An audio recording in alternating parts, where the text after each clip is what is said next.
Hello नमस्कार, पूजाच्या mini ब्लॉगमध्ये तुमचं स्वागत आहे. माझा जरा घसा बसला आहे म्हणून मी आधी ब्रश करून गुळण्या वगैरे करून घेतल्या.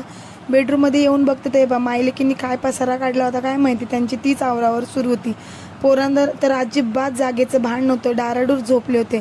मग आम्हीच चहा नाश्ता करून घेतला आणि स्वयंपाक सुरू असताना मी बेडरूममध्ये येऊन बघते ते बहीण भावांचं इतकी नाटकं सुरू होती ना. बहीण काय भावाचे क्लिप्स लावून हेअरस्टाईल सुरू होती, यांची नाटकं सुरू होती. आणि नंतर तर ब्युटिशियनचा कोर्स न करता फेशियल कसा करायचा ह्याचा डेमो आमच्या रीनाताईवर सुरू होता. ते बघण्यासाठी आम्ही सगळेजण जमा झालो होतो त्यांना बघण्यासाठी. थोड्या वेळ बसलो आणि आमची ताई आली होती. आमचे मोठे दाजी आहेत आणि आमची ताई नाही, आमची आईच आहे. पण आमची आई कधीच वेळ काढून येत नाही. ती कधीही 1 तासासाठी किंवा 2 तासासाठीच येते. जेवण करताना ह्या दोघांची नाटकं बघा काय सुरू होती.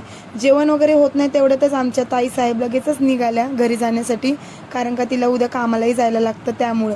आणि यांची सगळी आवरावर झाली. त्यांनी काही कपडे वगैरे नव्हते आणले, पण ताईने वगैरे कपडे आणले होते. मग त्यांची भराभरी झाली आणि हे दोघं जण सगळे एकमेकाला मिठी मारत होते. आणि मग त्यांना सगळ्यांना लिफ्टमध्ये पाठवलं आणि त्यांना म्हटलं बाय बाय. असा संपला आमचा दिवस. Thank you for watching. बाय.